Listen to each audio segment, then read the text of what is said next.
श्रीकाञ्चीपुरवासिनीं भगवतीं श्रीचक्रमध्ये स्थितां कल्याणीं कमनीयचारुमकुटां कौसुम्भवस्त्रान्वितां श्रीवाणी सचिपूजिताङ्घ्रियुगलां चारुस्मितां सुप्रभां कामाक्षीं करुणामयीं भगवतीं वन्दे परां देवतां। कामाक्षीं करुणामयीं भगवतीं वन्दे परां देवतां। मालामौक्तिककन्धरां शशिमुखीं शम्भुप्रियां सुन्दरीं शर्वाणीं शरचापमण्डितकरां शीतां सुबिम्बाननां वीणागानविनोदकेलिरसिकां विद्युत्प्रभाभासुरां कामाक्षीं करुणामयीं भगवतीं वन्दे परां देवतां। कामाक्षीं करुणामयीं भगवतीं वन्दे परां देवतां। श्यामां चारुनितम्बिनीं गुरुभुजां चन्द्रावतंसां शिवां शर्वालिङ्कितनीलचारुवपुषां शान्तां प्रवालाधरां बालां बालतमालकान्तिरुचिरां बालार्कबिम्बोज्ज्वलां कामाक्षीं करुणामयीं भगवतीं वन्दे परां देवतां।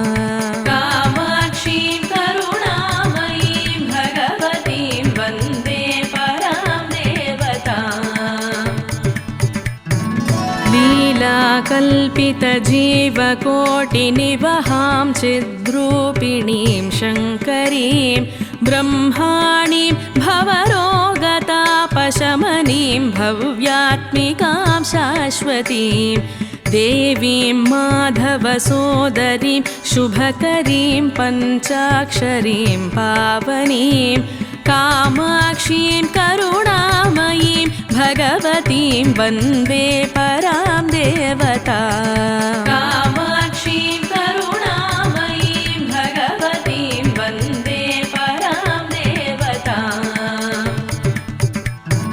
कान्तां काञ्चनरत्नभूषितगलां सौभाग्यमुक्तिप्रदां कौमारीं त्रिपुरान्तक प्रणयिनीं कादम्बिनीं चण्डिकां देवीं शङ्करहृत्सरोजनिलयां सर्वाधहन्त्रीं शुभां कामाक्षीं करुणामयीं भगवतीं वन्दे परां देवतां।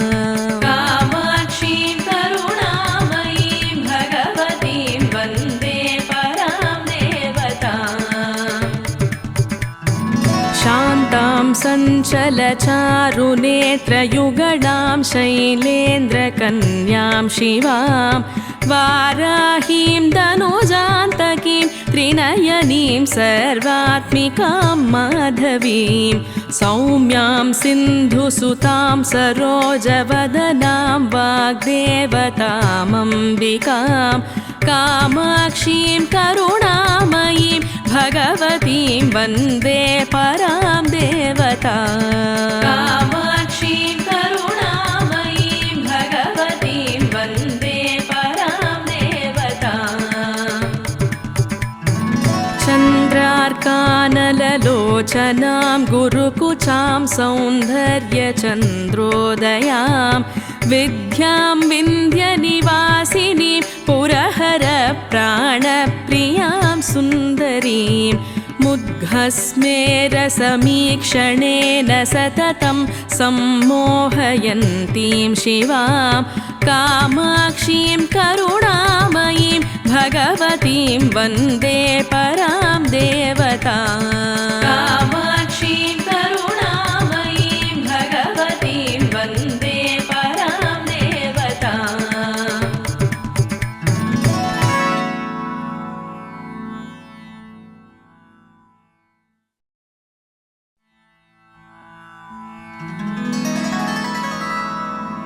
जय जय श्री कामगिरीन्द्रनिलये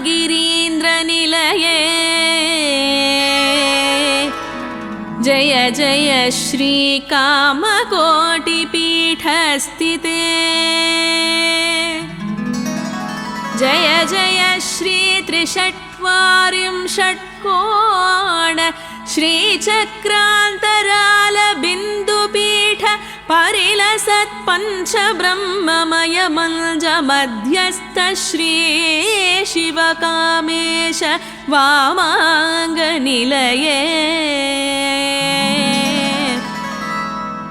जय जय श्री विधिहरिहर सुरगण वन्दितचरणारविन्दयुगळे जय जय श्रीमद्रमावाणीन्द्राणी प्रमुख रमणीकर कमल समर्पित चरणकमले जय जय श्रीनिखिलागम सकल समवेद्यमान विविध वस्त्रालङ्कृत हेमनिर्मित अनर्घभूषण भूषित दिव्यमूर्ते जय जय श्री अनवरध अभिषेक धूप दीप नैवेद्यादि परिशोभिते जय जय श्री श्रीकाञ्चीनगर्यां द्वात्रिंशद्धर्मप्रतिपादनार्थं स्थापित हेमवध्वजालङ्कृते जय जय श्री सकलमन्त्रतन्त्रयन्त्रमय पराविलाकाशस्वरूपे जय जय श्री काञ्चीनगर्यां कामाक्षी इति प्रख्यात नामाङ्कित जय जय श्री महात्रिपुरसुन्दरी बहुपरा जय जय श्री महात्रिपुरसुन्दरी बहुपरा जय जय श्री महात्रिपुरसुन्दरी बहुपरा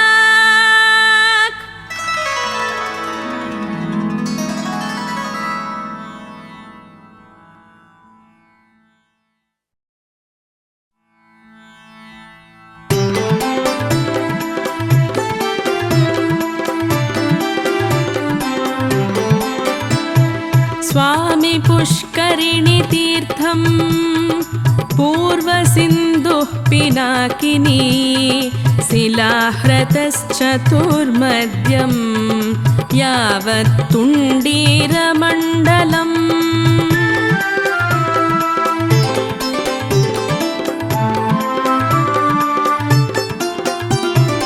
मध्ये तुण्डीरभूवृत्तं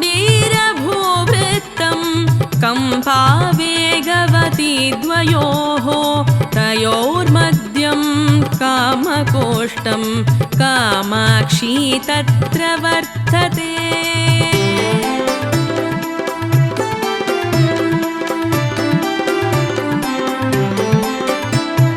स एव विग्रहो देव्याः मूलभूतो दुराड्भुवः नान्योऽस्ति विग्रहो देव्याः काञ्च्यां तन्मूलविग्रहः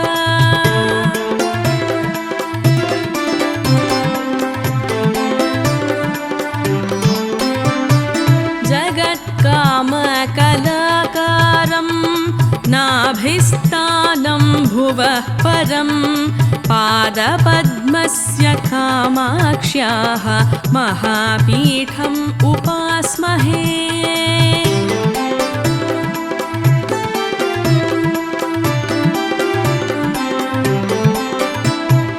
कामकोटि स्मृतः सोऽयं कारणादेव चिन्ता वृषभः यत्र कामकृतो धर्मो जन्तुना येन केन वा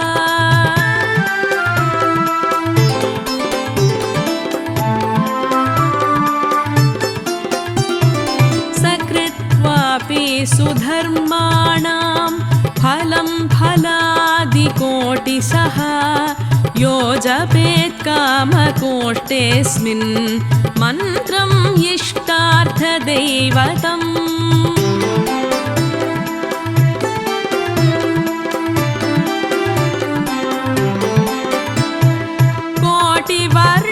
कोटिवर्णफलेनैव मुक्तिलोकं स गच्छति यो वचेत् कामकोष्ठेऽस्मिन् क्षणार्थं वा ततर्तगम्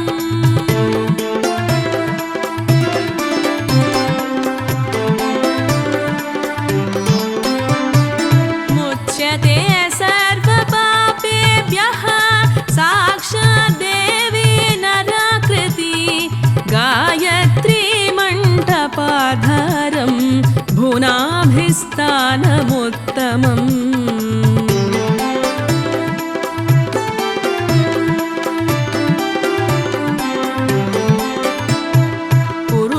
पुरुषार्थप्रदं शम्भोः भिलाप्रं तं नमाम्यहं यः कुर्यात् कामकोष्ठस्य बिलभ्रस्य प्रदक्षिणम्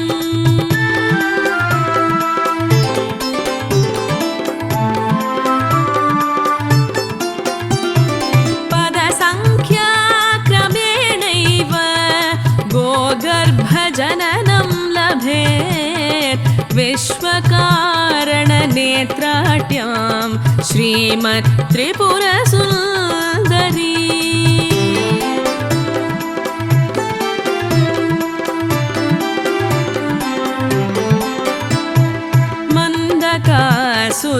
मन्दकासुरसंहर्त्रीं कामाक्षीं तामहं भजे पराजन्मदिने काञ्च्यां महाभ्यन्तरमार्गतः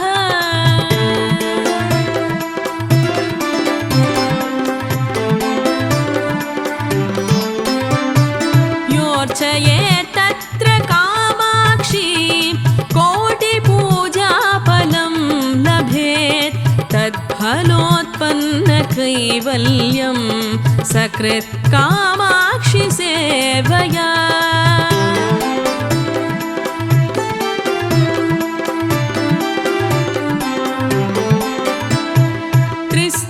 त्रिस्थाननिलयं देवं त्रिविधाकारमच्युतं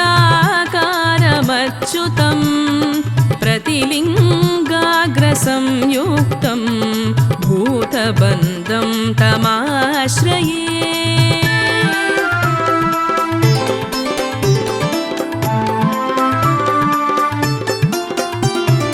ययिदं प्रातरुत्थाय स्नानकाले पठेन्नरः 12 श्लोकमात्रेण श्लोकोक्तफलमाप्नुयात्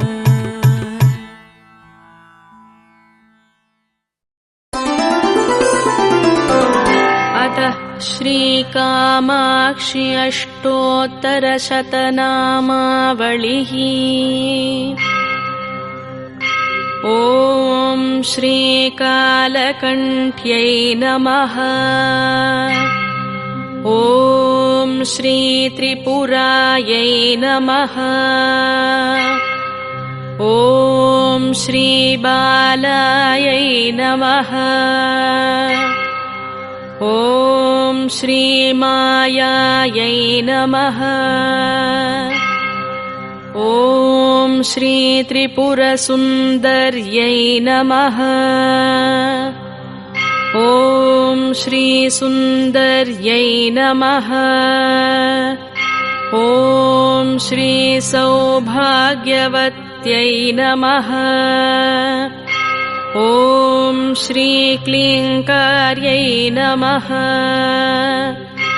ॐ श्री सर्वमङ्गलायै नमः। ॐ श्री ऐङ्कार्यै नमः। ॐ स्कन्दजनन्यै नमः। ॐ श्रीपरायै नमः। ॐ श्रीपञ्चदशाक्षर्यै नमः। ॐ श्रीत्रैलोक्यमोहनाधीशायै नमः।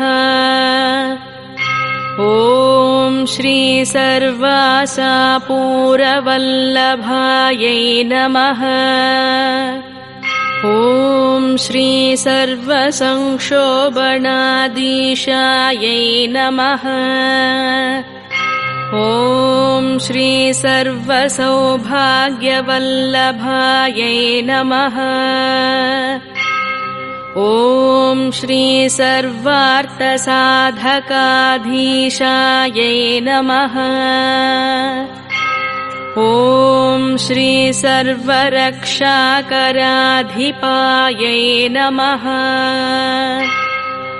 ॐ श्री सर्वरोगहराधीशायै नमः। ॐ श्री सर्वसिद्धिप्रदाधिपायै नमः।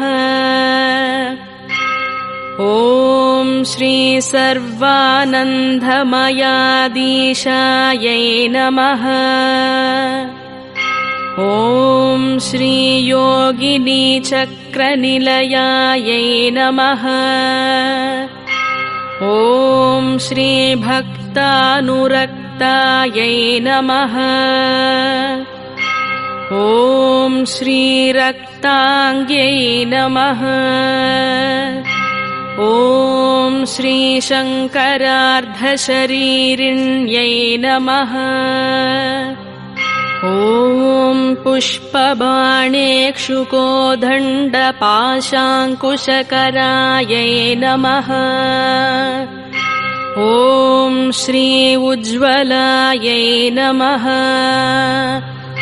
ॐ श्री सच्चिदानन्दलहर्यै नमः।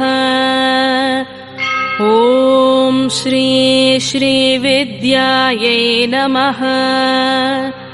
ॐ श्री परमेश्वर्यै नमः।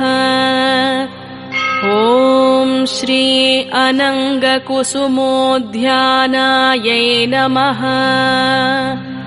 ॐ श्री चक्रेश्वर्यै नमः। ॐ श्री भुवनेश्वर्यै नमः। ॐ श्री गुप्तायै नमः। ॐ श्री गुप्तधरायै नमः। ॐ श्री नित्यायै नमः। ॐ श्री नित्यक्लिन्नायै नमः। ॐ श्री मदध्रवायै नमः। ॐ श्री मोहिन्यै नमः। ॐ श्री परमानन्दायै नमः। ॐ श्री कामेश्यै नमः। ॐ श्री तरुणीकलायै नमः। ॐ श्री श्रीकलावत्यै नमः। ॐ श्री भगवत्यै नमः। ॐ श्री पद्मरागक्रीडायै नमः। ॐ श्री रक्तवस्त्रायै नमः। ॐ श्री रक्तभूषायै नमः। ॐ श्री रक्तगन्धानुलेपनायै नमः।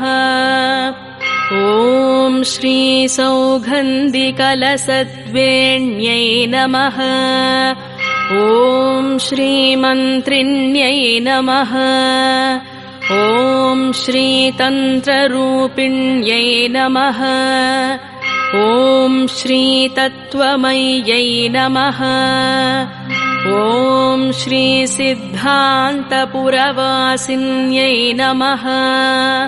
ॐ श्रीमत्यै नमः।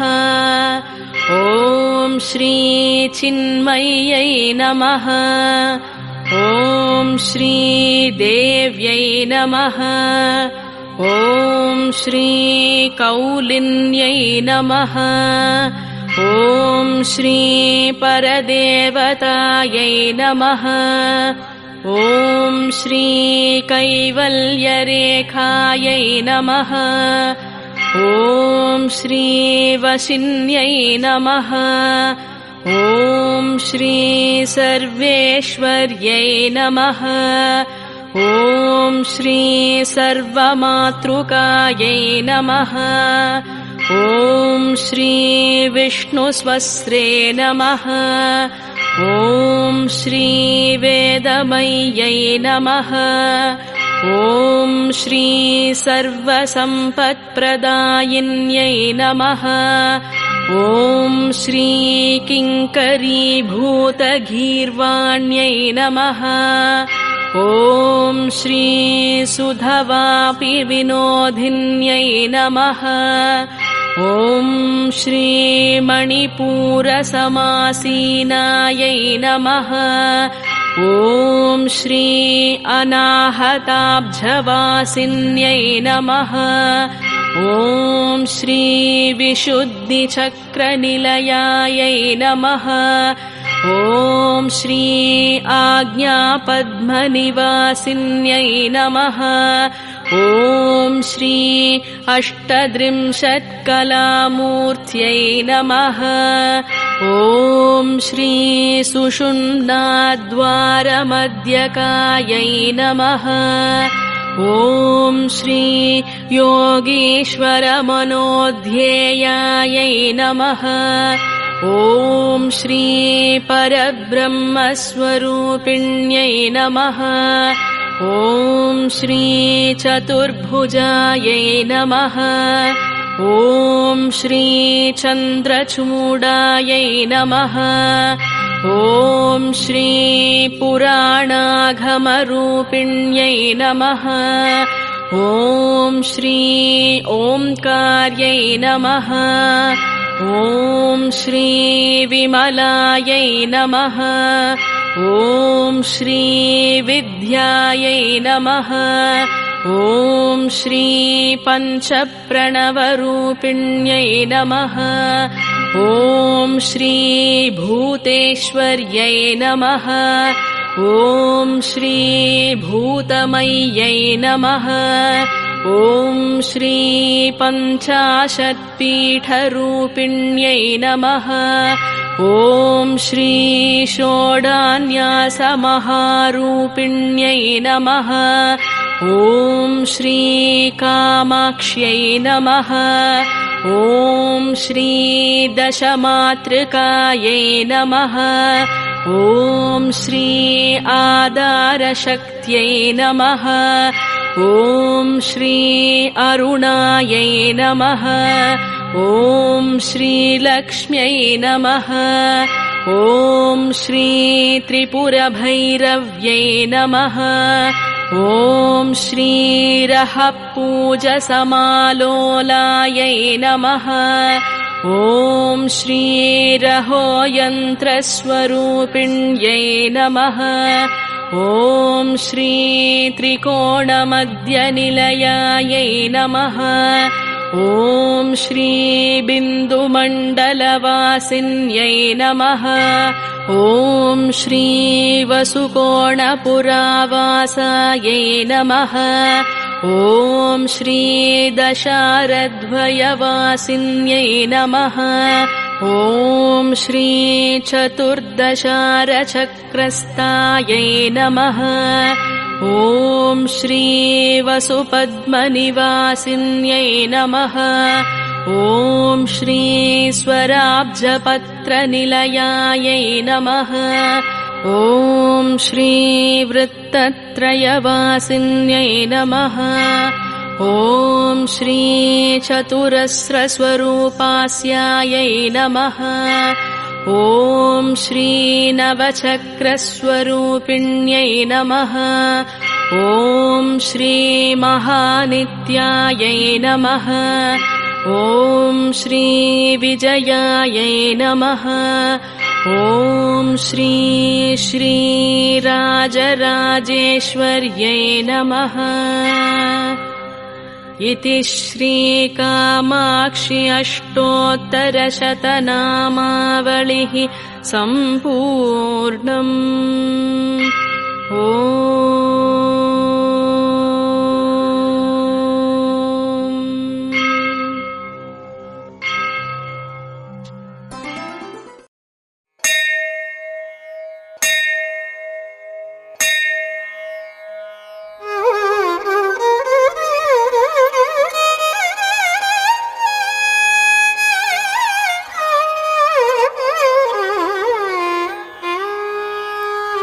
काञ्चीनूपुररत्नकङ्कणलसत्केयूरहारोज्ज्वलां काश्मीरारुणकञ्चुकाञ्चितकुचं कस्तूरिकाचर्चितां कल्हाराञ्चितकल्पकोज्ज्वलमुखीं कारुण्यकल्लोलिनीं कामाक्षीं कलयामि कल्पलतिकां काञ्चीपुरी देवतां कामाक्षीं कलयामि कल्पलतिकां काञ्चीपुरी देवताम्।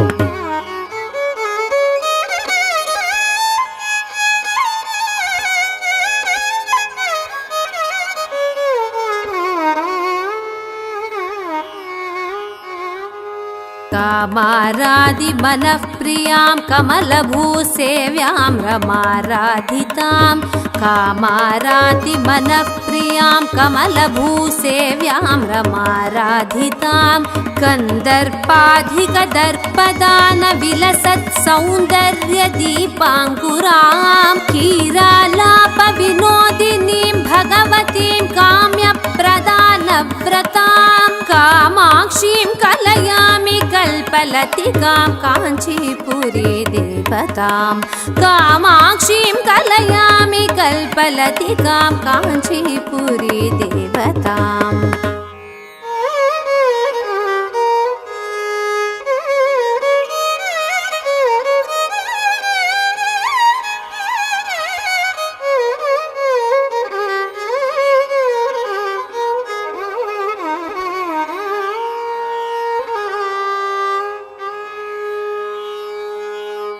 कादम्बप्रमदां विलासगमनां कल्याणकाञ्चीरवां कल्याणाचलपादपद्मयुगलां कान्त्या स्मरन्तीं शुभां कल्याणाचलकार्मुकप्रियतमां कादम्बमालाश्रियां कामाक्षीं कलयामि कल्पलतिकां काञ्चीपुरी देवतां कामाक्षीं कलयामि कल्पलतिकां काञ्चीपुरी देवताम्।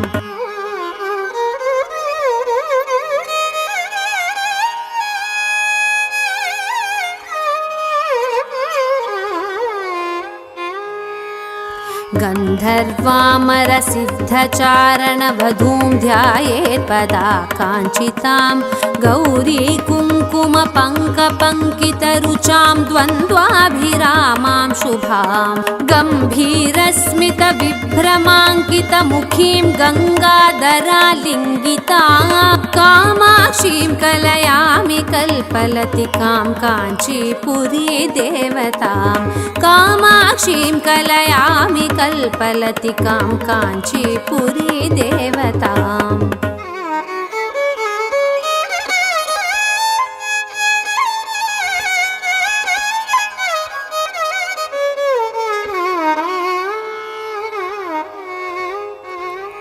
विष्णुब्रह्ममुकामरेन्द्रपरिषत्कोटीरपीठस्थलां लाक्षारञ्जितपादपद्मयुगलां राकेन्दुबिम्बाननां वेदान्तागमवेद्यचिन्त्यचरितां विद्वज्जनैरावृतां वृतां कामाक्षी कलयामि कल्पलतिकां काञ्चीपुरी देवतां कामाक्षी कलयामि कल्पलतिकां काञ्चीपुरी देवताम्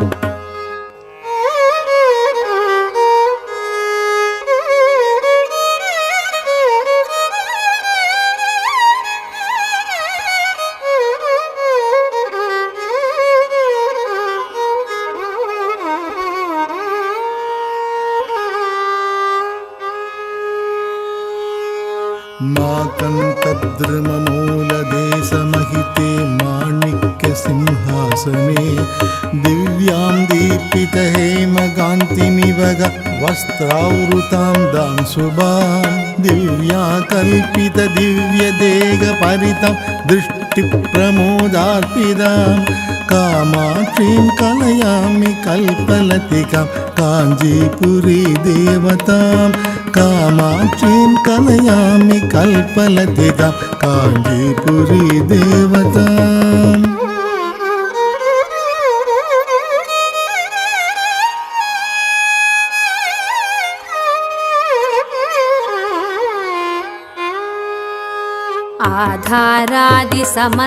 आधारादिसमस्तचक्रनिलयाम् अद्यन्तशून्याम् उमाम् आधारादिसमस्तचक्रनिलयाम् आद्यन्तशून्याम् उमाम् आकाशादिसमस्तभूतनिवह कारामशेषात्मिकाम् योगीन्द्रैरभियोगिनी शतगणैराराधितामम्बिकाम् कामाक्षीं कलयामि कल्पलतिकां काञ्चीपुरी देवतां कामाक्षी कलयामि कल्पलतिकां काञ्चीपुरी देवताम्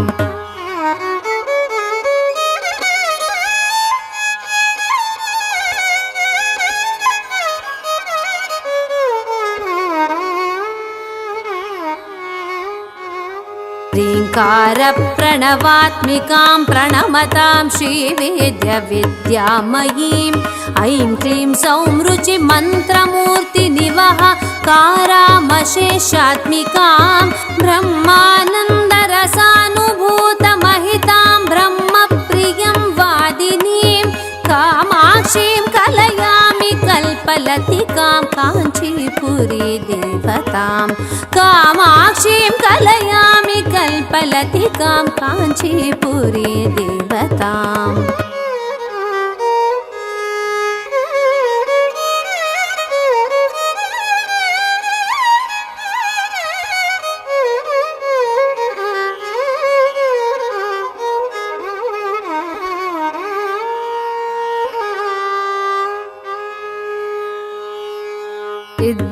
सिद्धानन्दजनस्य चिन्मयसुखाकारा महायोगिभिः माया विश्वविमोहिनी मधुमतीं ध्याये शुभां ब्राह्मणीं ध्येयां किन्नरसिद्धचारणवधू ध्येयां सदा योगिभिः कामाक्षीं कलयामि कल्पलतिकां काञ्चीपुरी देवतां कामाक्षीं कलयामि कल्पलतिकां काञ्चीपुरी देवतां कामाक्षीं कलयामि कल्पलतिकां काञ्चीपुरी देवताम् कामादिकामां कमलासनस्तां काम्यप्रदां कङ्कणचूडहस्तां काञ्चीनिवासां कनकप्रभासां कामाक्षी देवीं कलयामि चित्ते